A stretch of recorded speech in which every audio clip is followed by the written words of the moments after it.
And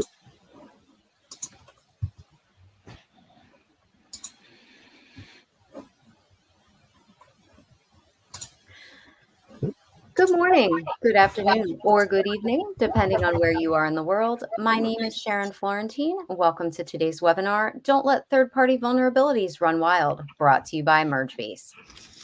We have an awesome webinar for you today, as always, but before we get started, I need to go through some housekeeping items with you. First, please remember that this webinar is being recorded, so if you miss any or all of it, you'll be able to go back and watch it again. We'll be sending an email with instructions for accessing the webinar on demand, but you can always visit us. It will be there for you as well on our sites. Please remember too, you can submit questions using the Q&A tab on your console at any time. So go ahead and get those questions in, and we will try and get to as many as we can throughout and at the end of the webinar. We will also be doing a drawing at the end for 4 $25 Amazon gift cards, so stick around and see if you are a winner. All right, with that, I am pleased to introduce to you Julius Musseau. He's the CTO at MergeBase. And Julius, I'm going to turn my camera off and let you get right into it. But folks, you'll hear me popping in and out with some questions here as Julius goes through his presentation. So let's get to it. Okay, hello. Thank you so much, Sharon. Yeah, I'm Julius Musseau, and I'm the CTO and co-founder here at MergeBase. At MergeBase, we're working specifically on an AppSec problem here. AppSec being application security. And we're working on what's called the software composition problem. For the last 15 years, software has been increasingly built from open source components and libraries. These libraries and components now constitute the majority of the global software supply chain, and this trend is increasing. Every year it seems more frameworks, more libraries coming from open source repositories. This XKCD comic, created by Randall Munroe, it's talking really about digital infrastructure generally rather than application security, but it's essentially the same problem. Weaknesses in one part of the supply chain can bring the whole thing crashing down. If we look specifically at a software system, rather than all of global IT infrastructure, whether it's software you've built yourself or software that you've purchased, it's going to look a lot like this. You're going to have sorry, I'm just trying to grab the pen here, see if I can draw on the slide. How do I make my little thing get out of the way there? Well, it looks like I can't get at the pen there, but you'd see the stuff in light blue at the top. That's your own proprietary software. And then it's going to be calling into these libraries that help you build your system. However, the problem is that some of these libraries are going to have known vulnerabilities within them that attackers and adversaries can then exploit to breach your system, make it do things that you never wanted it to do. In a way, software is becoming more and more like the automotive industry, right? And the nice thing in the automotive industry is that the supply chain has been making cars safer. So these days, the cars have an inventory of parts, and all of those parts are tracked in the individual cars that are driving them around, right? And then if there's a problem with a given component of your car that causes your driving to be unsafe, well, then what happens, right? You're going to get one of these in the mail, or perhaps the next time you go to the dealership to get an oil change, they're going to type in your VIN number and they're going to be like, oh, your airbag has a problem. The manufacturer is going to repair that for free, right? So a well-tracked, well-understood supply chain in the automotive industry is making everything safer. Now, in the software industry, unfortunately, this is really not the case. The adversaries really have the edge here. I'd say that open source software has, in a way, made software more dangerous. right? Like consider, I've built my system, happily running system. I've got it running on the internet, and it's doing its stuff, doing what it needs to do. However, the bad guys in this case, and the bad guys, it could be, whoever wants to breach the system, get into it, for profit or for information, for whatever reason, they can access, automated systems that just are probing websites and web applications across the internet repeatedly. They're just probing them continuously, looking for vulnerabilities. Right, like, so for example, like Rapid Scan is an open source vulnerability scanner. You can download, install it, start running it right away.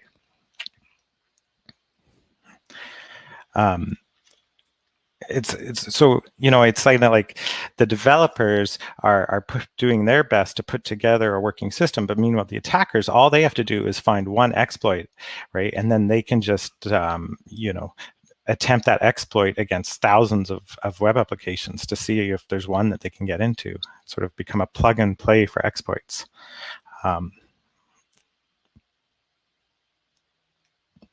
Any questions? Yeah, sorry, I was on mute. So that shows you how great I am with technology. Yeah, so if, I mean, how often does this problem affect companies? I mean, if say a company has never been breached from a vulnerable library before, what makes you so sure that it's going to happen? Um, yeah, so I think a lot of people, right, like they haven't been breached themselves, or at least not that they're aware of, right? And so they're like thinking, well, maybe this is a problem for people that, are lax in their hygiene, or people that are big targets, that like Sony, et cetera, that people want to get into. But the problem is the repeatable nature of the attack, right? So the attacker, once they've put together a good exploit that can, probe for a vulnerability, they can just apply that everywhere, and you might not even realize you've been breached. Right. We run a website just for demonstration purposes called struts.mergebase.com, and 3 or 4 times a year it was getting popped. Now this, none of our main website referenced this. It was not, in Google's index. There was no way to click to it, and yet somehow adversaries, we trace them back to China actually, were able to get into this. In this case, we found that they were, using all the CPU, 100% CPU. So that's how we would notice that our demonstration system had been popped. And of course, we're not the only ones, right? Like, here's a number of breaches in the last 5 years where software supply chain vulnerability has been a contributing factor. Yeah, that SolarWinds one specifically is one that really people constantly point to as that's kind of unfortunately, they're kind of the poster child for supply chain exploits. Yeah. Yeah. Yeah. That was a very interesting one where, Yeah. seems to be a vulnerability in the build system, and then the build system itself is built from open source components as well. Yeah. So why are open source libraries that vulnerable? Are they just lower quality, or what's the major problem there? My experience with open source libraries, I'm actually an Apache committer myself, and for about 10 years I had a small open source library that was reasonably popular and successful called Not Yet Commons SSL. And in my personal practice, and maybe this is just me, I actually found that my open source code was much higher quality, better documentation, better unit tests, better architecture. And that's because, one, it was going out there, it was public, there was going to be more eyes on it. With Apache stuff, they have a very strict code review policy, right? And so everyone was reviewing all the contributions and looking at them, and anyone could, do a -1 vote, which meant the code wasn't going to be. And I received -1 votes on some of my contributions. So my experience, actually, open source code is higher quality. However, that famous maxim, right? With more eyes, with a million eyes on the software, all bugs become shallow. Well, the problem, I think, with open source is that with a million eyes on it, probably maybe 100 of those eyes, they spot a bug and they realize that they can use that bug to breach systems. And then the other problem too is just patching, right? Like suppose a bug is discovered and publicized, and everyone be careful, get off this version of struts, right? But the whole industry as a whole is not able to pull that off, right? Maybe 95% of all web applications are going to leap forward to the safer version, but that 5% that are left behind just because they're distracted or they didn't realize they're running that vulnerable version, right? They're the ones then that are going to get breached. Got it. So moving on to the solution, the problem, right? Like if you're using open source versions, you're gonna now and again you're gonna be running a bad one, a bad version of a library that has a serious vulnerability. So what do you do about that? And I really, here at MergeBase, after working on this now for 3 years, I really break the solution into two parts. First, we have to identify all the libraries. And then second, once we've identified them all, we need to then see if there's any vulnerabilities. So I'm going to dive in depth here on this first part, component identification. Right? So for component identification, you have your software system. It's made of all these libraries. You have a mix of internal libraries and then external libraries.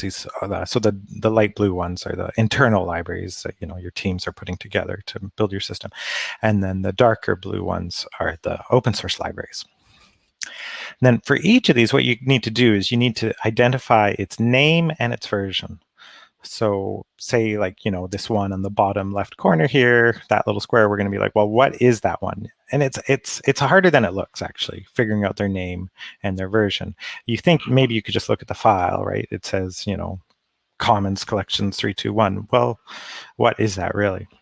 Now, once you've done that, once you've identified for each one of these its name and its version, you can build reports, right? For example, SBOM is a popular industry standard report, and MergeBase, of course, supports that. So an SBOM, it stands for Software Bill of Materials. The idea being that it's a report that accurately lists the complete inventory of components in a system. And then once you have an SBOM report, you can ship it off into other tools that will tell you if there's vulnerabilities or licensing issues or other problems. So here's a bit of Shakespeare, right? What's Apache struts? It is not hand, nor foot, nor arm, nor face, nor any other part belonging to a computer. Oh, be some other name. What's in a name? That which we call a rose by any other name would smell as sweet.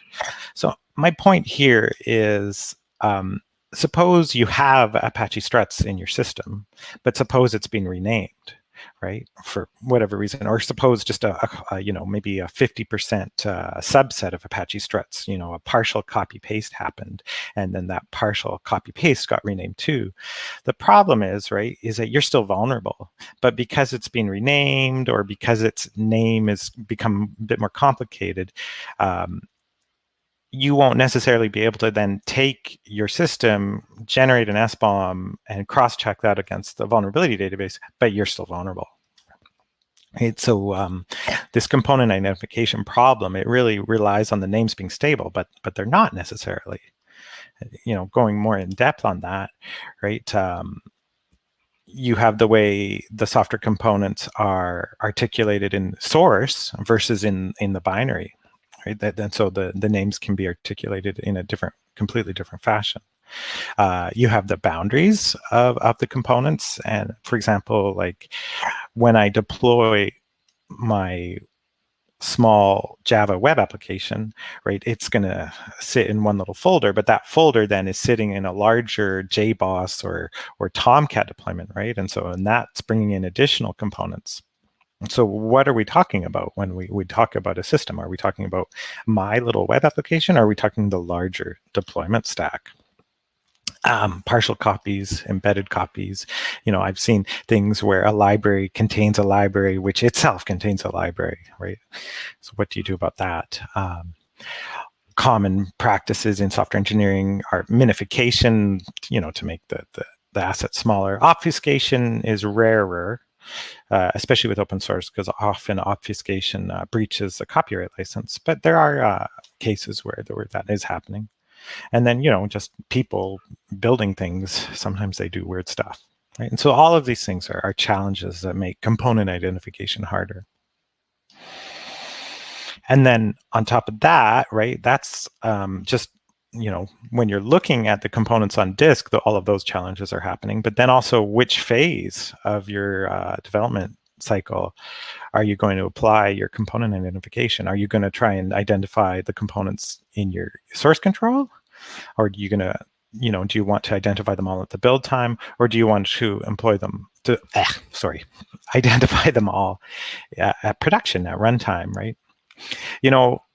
Nice thing is, like, when you shift left, then it's cheaper to fix, right? Like if you notice there's a problem, a serious vulnerability at the coding time, well then, it's probably 10, 20 minutes to be like, oh, let's change that to a different version, if you're lucky.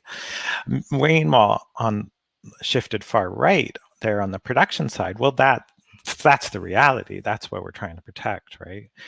But more expensive to fix things there, harder. Like you might have release cycles, build cycles, QA cycles to get through.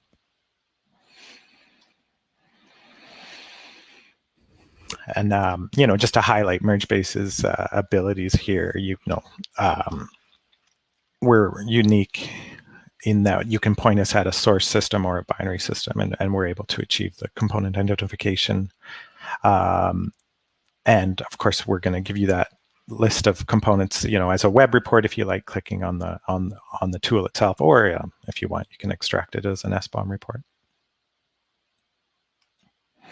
Here's just a sample where I took Atlassian Jira and just pointed MergeBase at it, and a small snippet of the SBOM report that came out after scanning Jira. So now that we have all the components identified, moving on to the next phase of the problem, vulnerability management. So assuming we have an accurate list of components, of course, that accuracy is very key, right? If your list is giving you components that you don't have, or wrong versions or wrong names, then this next exercise is going to be a bit more chaotic. But assuming you have an accurate list of components, right? Next, what you want to do is, for each one of them, determine if there's any serious known vulnerabilities that have been published about the component. We're basically trying to put together a sort of a parts recall, just like in the automotive industry. So MergeBase, we maintain our own vulnerability database. And to keep that up to date, we're looking at several vulnerability sources every day and downloading them every day. We look at NVD, that's US government's NIST's NVD, stands for National Vulnerability Database. We're looking at bug and issue trackers in GitHub. We're looking at security advisories coming out of Microsoft, for example, and several other sources that we download and combine and curate every day. So, given your list of components, we've determined in this example that 3 of them are vulnerable, right? And so what now? What do? You have your system built from these libraries, and 3 of these libraries could cause problems. They could be abused, essentially. The libraries can be, put into situations where they behave not as you hoped, but and do things that you don't want them to do. So, backing up there, so really the options then, you could ignore it. That's always, head in the sand. But aside from that, you can patch the library. Like, when people say patching, what they mean is, 1.2.3 is vulnerable, 1.2.4 is not vulnerable. Let's upgrade the library. You could monitor the library to see, is my system using it? Is my system using it in a way that, makes us vulnerable to the exploit? And then, or finally, maybe you could pull the library out of your system. Maybe you don't need that library, or maybe you could block that vulnerable bit of functionality. So let me, if I might jump in here quick. What if you choose patch? What if there's not a patch available, or what if for some reason the team can't apply any of the available patches? Yeah. So exactly, like, sometimes you might have an old legacy system. And we talk about that in one of our case studies, where you don't really have an active team maintaining the software anymore, right? So you don't have a team that knows how to build it, that knows how to make changes, that knows how to patch it. So in that case, what can you do, right? And the MergeBase is really unique in this regard, in that we do have some options for you, and I'll go into that later during the case studies. Gotcha. Sorry, I jumped ahead of you, I guess. So MergeBase can help teams with patching, with monitoring, and also with blocking or removing the library. Here, so I'll take a substantial look at our capability here around patching. So here's an example. It's a Postgres JDBC driver, so common component. It's in a lot of systems, right? And the system we were looking at was on version, I'm just going to grab a pen here. I think I figured out how to do that. So we're going to look at, version 42.2.4 is a version that this system was on. And we want to upgrade, because of this vulnerability. It's a vulnerable version.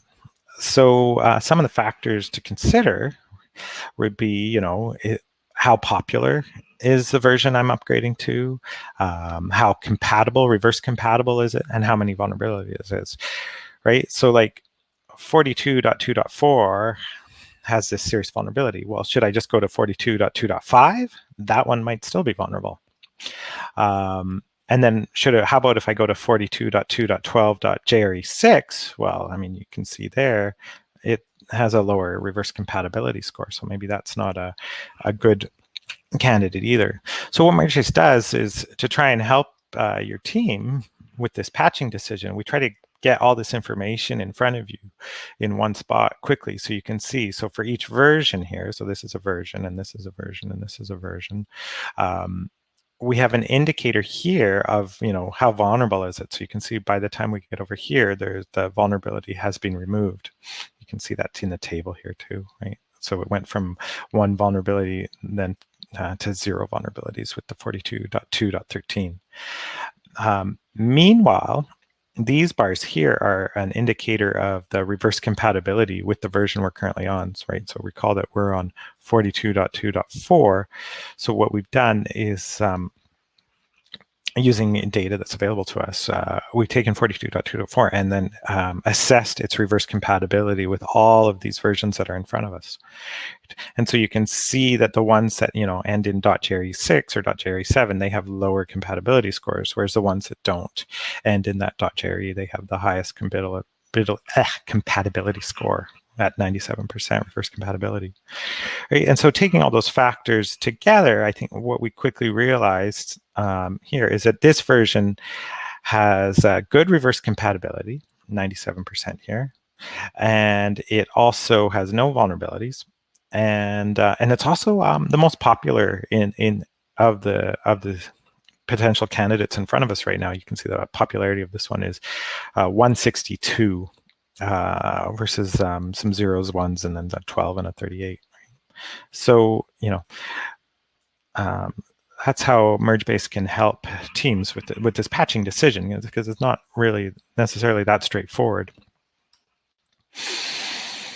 Moving on, monitoring, right? Like we're saying, you can check and see if the library, the vulnerable library itself, is it being used by your system, or is the vulnerable section of the library being used, right? And you can connect MergeBase to various event and notification systems such as Slack or Syslog, Splunk Curator, for example. Here's an example from Slack, where decided to monitor the library, and we can see it got used, got invoked.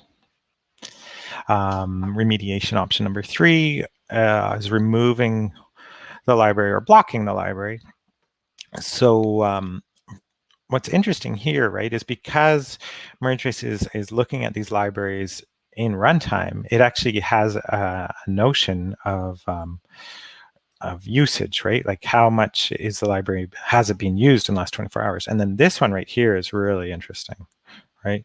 So like this unloaded, right? And so what that means is that the library, which has 4 vulnerabilities, and it's been running in this example, I believe it's been running for a month. This particular library that comes co-deployed with the system, hasn't even been loaded, right? And so, like, I mean, these other ones, perhaps they were loaded during the startup sequence or during a rare bit of processing that the system needs once a day or once a month or something. But this one just has never been referenced at all. So this is a great candidate for removing the library outright from the system. Another thing we can do as well is try blocking the library at runtime, right? So what I could do is I could like click on this one and then hit block, and that will stop the library from executing. So that's how MergeBase can help you with these 3 options, and getting this telemetry is very, very key for informing the team, especially around removal decisions. Because the more libraries you can remove from your system, right, you're essentially shrinking the attack surface. There's less software to be exploited by attackers. So let's back up a second. So is this problem real? And so just a quick sanity check here.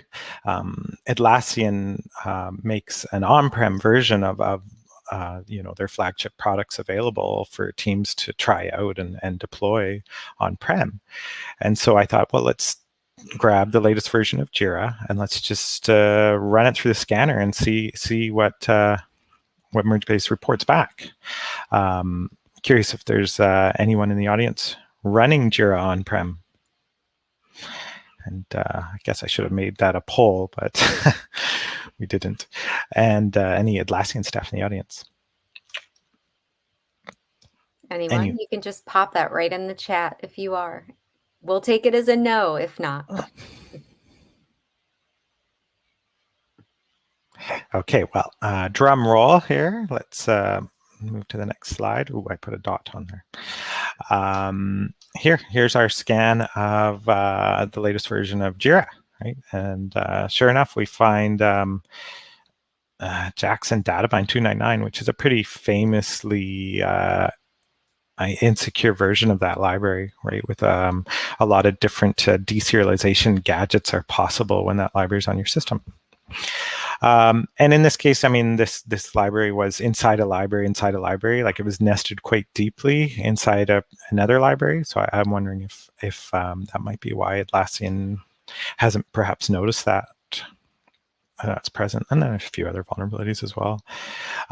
Yeah, I surprised. There's quite an old version of Bouncy Castle in their bin directory. So that might be part of the startup routine or something. Yeah, so even Jira from a week ago is showing a lot of vulnerabilities in a few of its components. Yeah, just quickly recap this, right? Like, what are some of the options that you can apply during the different phases of your development process? So during the development phase, if possible, it's nice to stop the developer from bringing in a new vulnerable dependency. So that's something we support. We have plugins for GitHub and for Bitbucket to stop developers very early on in their development process. They try to bring in that new library that they were doing some research on, and but they picked when they copy pasted from Stack Overflow, that was an older version where there's some vulnerabilities. So we can stop them right away. We be like, no, this pull request is failing because you're bringing in a new vulnerability. At build time, we can assess your software system for vulnerabilities at build time, and we can kill the build if vulnerabilities above a certain threshold are observed. And then during the test and operate phases, MergeBase allows you to block and monitor vulnerable libraries right at runtime. Diving into a couple of case studies. So someone we worked with, they had, a policy of no serious vulnerabilities in production. But of course, to pull that off, you need to patch your libraries. And so what they like to do is they wanted some additional data to help prioritize a patching effort, right? So they're using MergeBase to determine if the vulnerability is reachable. So reachable vulnerabilities where, normal system behavior is going through the vulnerable section of the code, these are prioritized. Whereas unused libraries or libraries where the vulnerable section is not being executed during normal system operation, these were considered lower priority. And so in this case, MergeBase with our runtime telemetry is able to provide that data. And of course, in some cases, the library was never used at all. And so that helped the customer realize that they could remove that library from their system.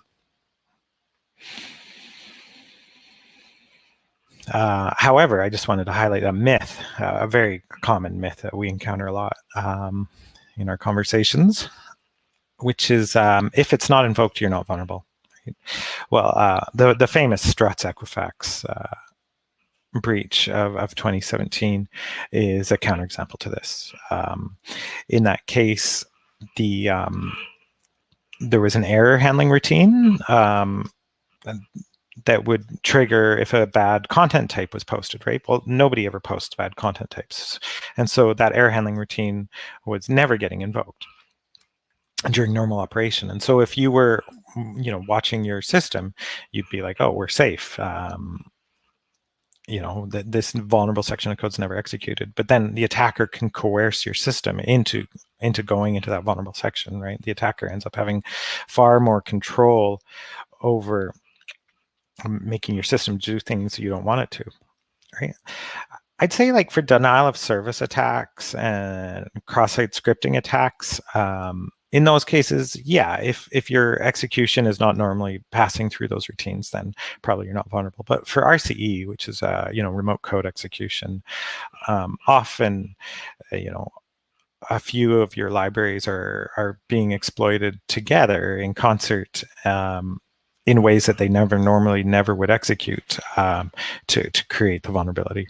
And so, yeah, if it's not invoked, that doesn't necessarily, or even if it's not reachable, right? That doesn't necessarily mean you're safe. The attacker can often, kind of compel your system into making the vulnerable library reachable, even though previously it wasn't.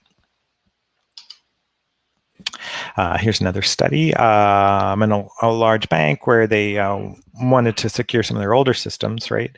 So they have, the bank, it's going to have, right, like on the order of 1,000 to 2,000 systems. This is a common, even in some cases, 3,000 systems that they're running.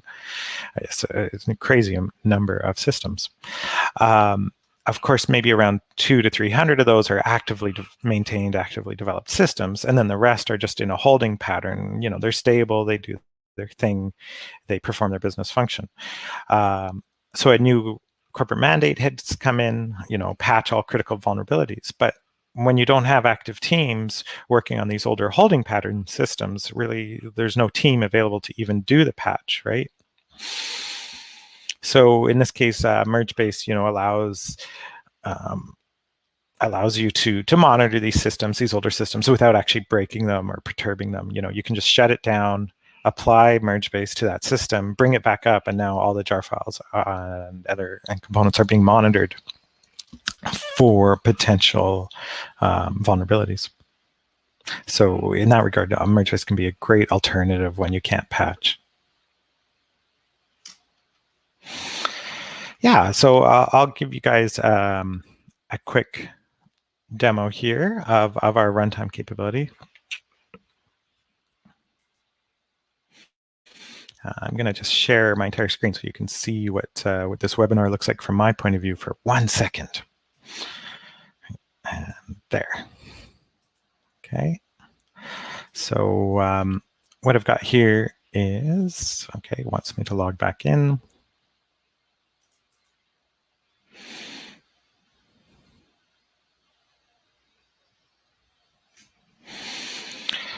And we've got a mix of scans and live systems here. So blue is scans, and green are the live systems. So our this is the scan of Jira I did just a few days ago. You can see that Jira 8.19.0, and then but our own Jira is a bit older, so it's kind of interesting. You can see, right, like the newer Jira. It has more components, 704 components, compared to our older Jira. I think we're running a year-old Jira. But the newer Jira, you can see they do try and stay on top of their vulnerabilities, right? So they have 77 vulnerabilities in this new Jira, whereas the one we're running, we should probably patch that and take the latest upgrade, because our Jira's got 273. But that's not really the system I want to highlight for the demonstration here. We have a system that we've pre-seeded with some vulnerabilities. We just call it struts. And so I'm going to go over to that struts system. And so these are the libraries, and you can see, the libraries. Some of them are heavily used. Some of them are not even loaded. And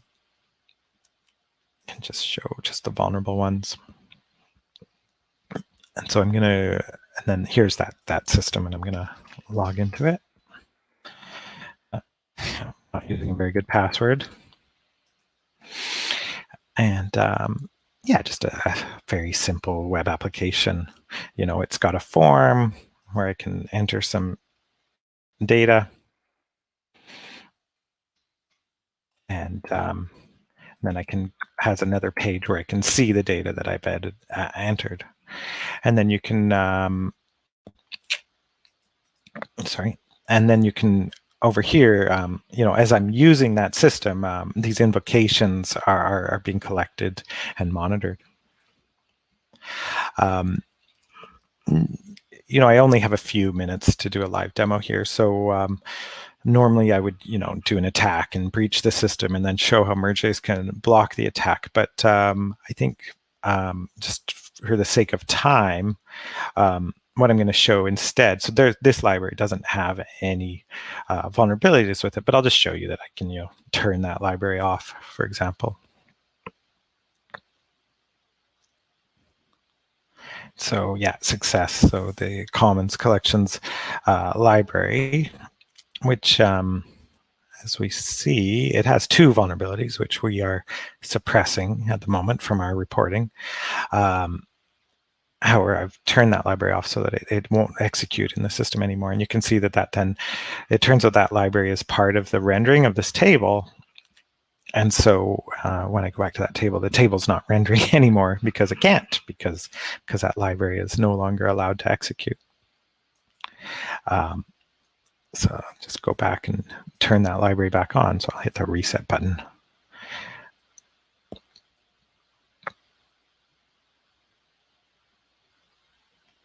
And now you can see that the library's turned on. So just showing you, like, we have this runtime. We're binding to the system at runtime, so we're able to really keep an eye on these libraries.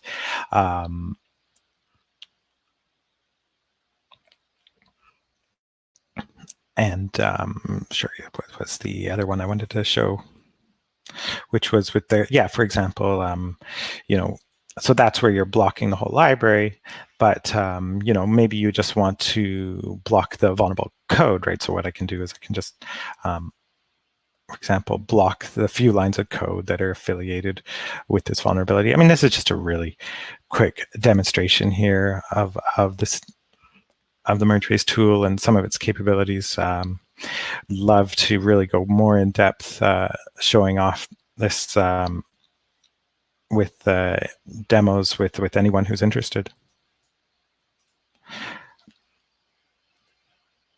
Any questions? You've actually got quite a few really good questions here. So get your catcher's mitt ready here because I'm going to start throwing these at you. Okay.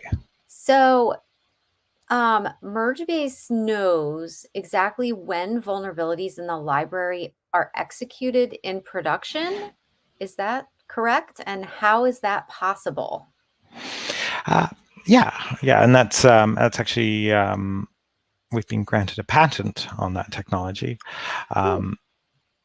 And so, what we do is we actually instrument the library. So like I said earlier during the case study, you would shut down the system, and then you would apply MergeBase on your system. And what it will go in and do is instrument the libraries. So it just adds a tiny little call to intercept all the function invocations, just so that we can then collect that data and possibly block or monitor those functions. So essentially we are injecting this instrumentation into the libraries to give us this ability. Okay, that makes sense. So here's another good one. Is blocking a library dangerous and can it break the system?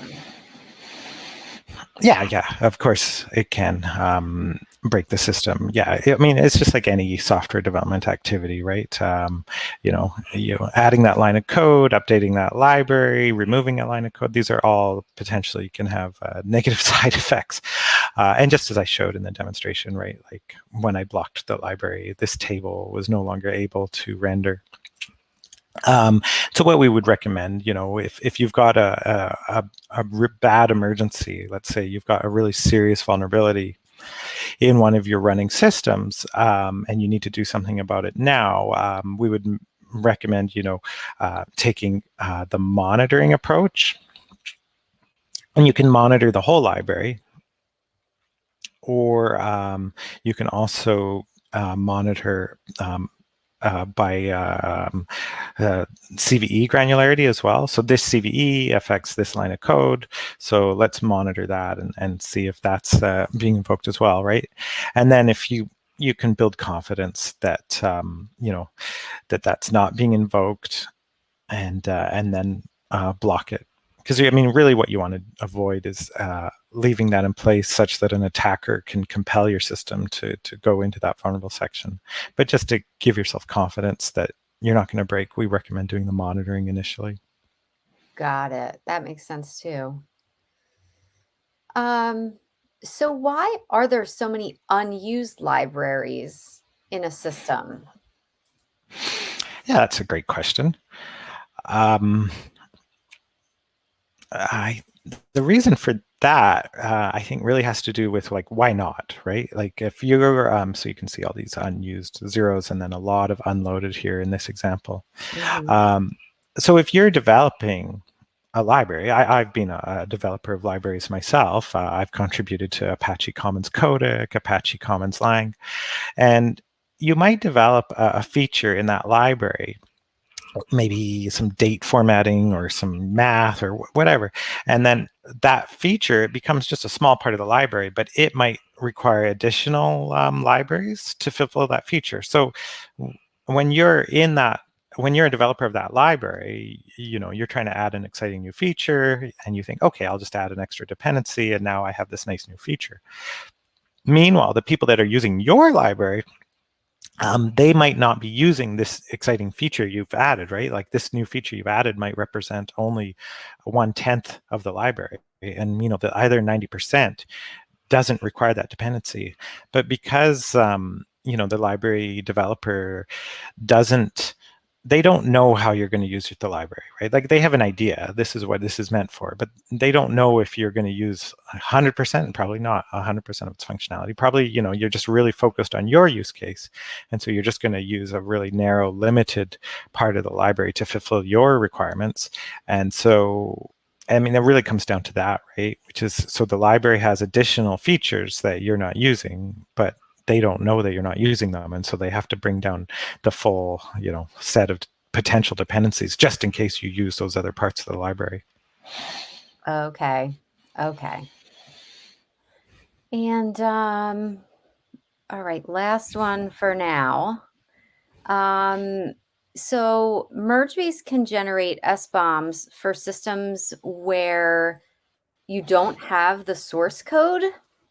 And wouldn't those be less accurate? Yeah, that's correct. Yeah, we can do that. So I could do that right now, right? Like just grab the SBOM for this particular system. That's very cool. And no, but if in a way, I would actually say that the SBOMs that we generate from the production systems are more accurate because they represent exactly what ends up being in production, right? Because since we're looking at all the libraries that are there on disk in production and building the SBOM from that. And then, we have very good techniques for determining the identity of the components in production, no matter what strange contortions they went through to get there. I actually have examples that I'd love to share more in depth, where the source SBOM is actually incorrect, right? Because the source SBOM has is based on the developer specifying a dependency, but then that dependency itself is comprised of many other additional dependencies that aren't present, aren't articulated in that source representation. But then when you look at the binary representation, well, that's the reality, that's the ground truth. And so, if anything, our production-based SBOMs, I would say, are more accurate in some cases. I mean, in lots of cases, the source representation and the production representation do match. And that's a good thing. That's what you want to see. But and then there's other reasons too, right? Like build processes can do weird things, right? The middle of your build system, it might download from some weird area, or it might copy things from weird areas. It's not always a one-to-one mapping from source to production. Yeah. Okay. Let's see. I think that's all we've got for now. Did you have other stuff to run through, or? Sure. I mean, if we've got time, I guess I could do the breach, and then Let's do the just breach, and then we will we've got some other questions coming in here. So how about do the breach, and then I'll toss some sure. more questions your way. Okay, I'm gonna just stop sharing because I just have to grab some. I just have to grab the commands to do the breach. So I'll just see if I can remember how to grab the commands to do the breach. 1 second.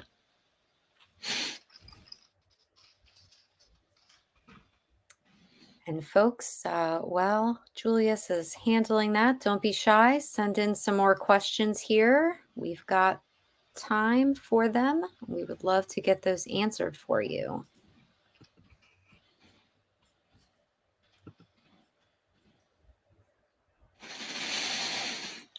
Okay, almost. Oh, there it is.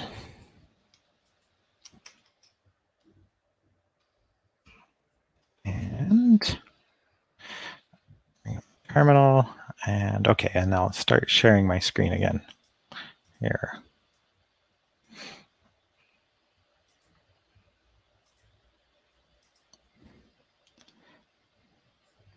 Do that infinity thing again. Be trying to make the browser go away. Okay. There we go.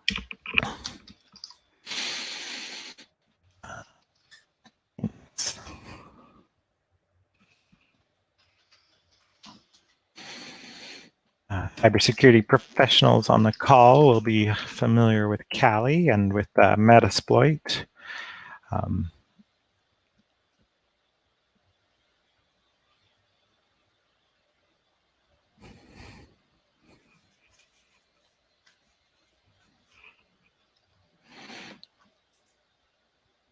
Okay.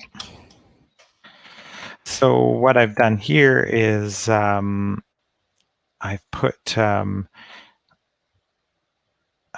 struts.mergebase.com. I put it basically in the sites here of Metasploit, and I've asked Metasploit to please breach the system. And so, that's the problem here, is without any credentials,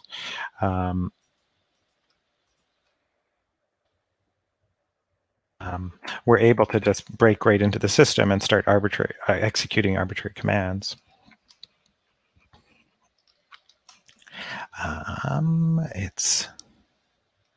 What is the command again?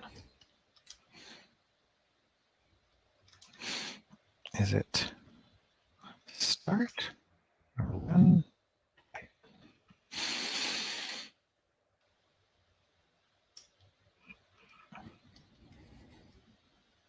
Oh, perhaps it is blocked. Go back in. Oh, yeah. I blocked. I already blocked it. So we're doing the inverse.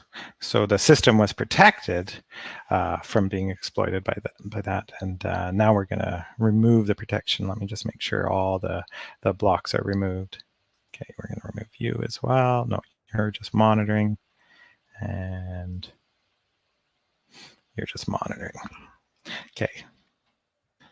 So yeah. So now, yeah. Sort of the inverse. So I was able to execute a command. Is it that? Yeah. And then you can say, oh, I'm running as a Tomcat user. And for the inverse of what we normally show, we would show the breach and then show how MergeBase prevented it, but this time we showed how MergeBase was preventing it and then how MergeBase allowed it through. Yeah. Very effective. Yeah, shall we yeah. head into the Q&A? You got it. We have some other questions here. And let's see. I'll turn my camera back on. That way we can talk face to face. I won't be blocking your slides. All right. So if here's a pretty general one to start off with. If I'm thinking about starting up an AppSec program with my group, how would MergeBase fit into that? Okay. So I'd say, like, if you haven't run AppSec before, like you probably have cybersecurity programs and firewalls and information security programs, but this is your first time getting into AppSec, application security. So MergeBase, we're an SCA, so we're a scanner. And I'd say on the scanning side, what you see is what's called SAST, Static Application Security Testing, and then DAST. So many acronyms in this industry. It's acronym-heavy industry, which is Dynamic Application Security Testing, and then SCA, which is Software Composition Analysis. Sadly, SCA as an acronym does not have the word security in it. And I mean, of those are sort of the three main scanning approaches that companies will employ. Of course, you have your training component. You want to train your teams to really work with security in mind, and you have your pen testing aspects, right? You want to hire experts to try and breach your systems and learn from that. But really, in terms of the scanning side, I think software composition analysis is nice. So, MergeBase specifically, because these vulnerabilities are so almost mass market, right? Like, it's like, oh, you're using this library, this version, right? It's like we saw with our own struts.mergebase.com, right? Like, the attackers they're just scanning everything, and it's all sort of automated. And so I think really with SCA, you get those recall notices, and you get off those vulnerable versions, and then your system, I think, is like a lot noticeably more secure once you've done that.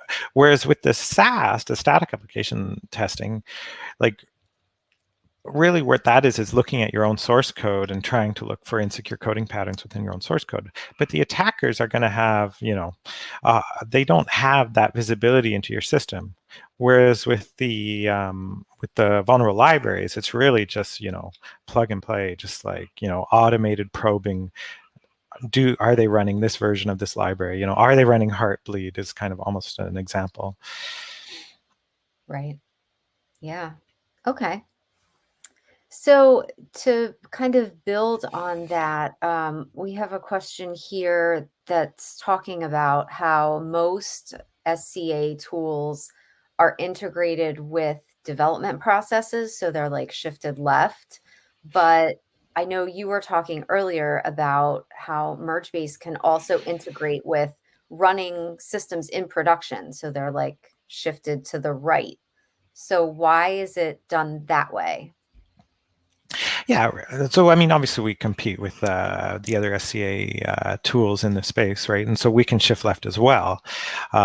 What's unique about us is, we can shift left, we can kind of do the middle, the build area, but we can shift right.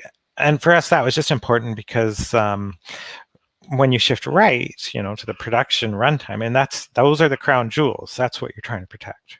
And we just really wanted to make sure that part of the software deployment system was adequately protected. Yeah, it makes sense. So then you've got the whole pipeline covered.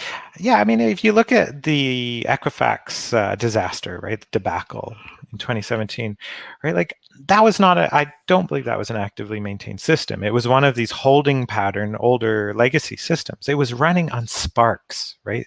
Solaris Spark CPUs. These were Solaris boxes, right? Like, when's the last time anyone talked about Solaris? But here was these Solaris boxes on Spark CPUs running Java, running struts, right? And it was exactly that kind of scenario, like these old production machines off in a closet that nobody really is keeping an eye on, where it's like, we need someone to also be able to handle those scenarios as well. Yeah. All right. I think we've got time for one more. So let's get to, where do you think SCA and SBOM will be in 10 years from now? And what's your long-term vision? Okay, SC and SBOM. Um, yeah, 10 years from now. It's hard to imagine. I know, right? Yeah. Um, it'd be nice, right? Like, it would be nice if, like I'm really just off the top of my head here. This is probably completely wrong, but I am willing to bet anyone in the audience $5 on it anyway. Ooh. So 10 years from now, you can come get your $5 from me. I'm going to say libraries in 10 years will just self-update themselves, right?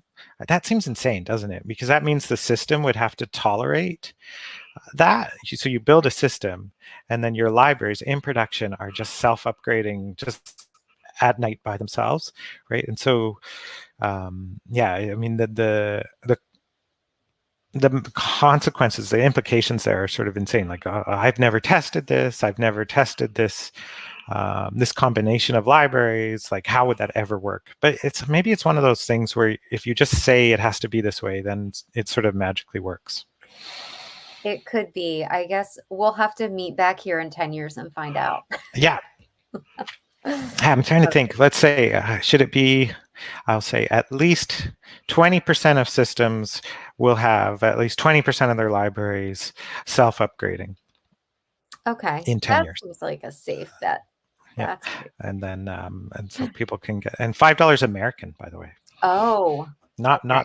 not our fake Canadian dollars here where I'm sitting. Okay. All right. Well, thank you so very much for that.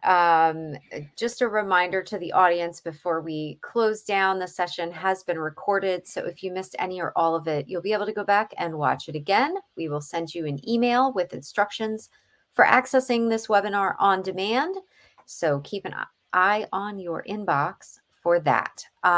Went ahead and drew our Amazon gift card winners for the session, and they are JT, Alan D, Ernesto R, and Hongyan J. Congratulations to all our winners today. We'll send you a separate email with instructions for claiming your gift card. So keep an eye on your inbox for that email. And if you don't see it there, check your spam folders. All right. So with that, thank you so much, Julius. This was really fun. And thank you so much to the audience for spending your time with us. We hope to see you again soon. I am Sharon Florentine, signing off. Bye. Thanks so much, Sharon.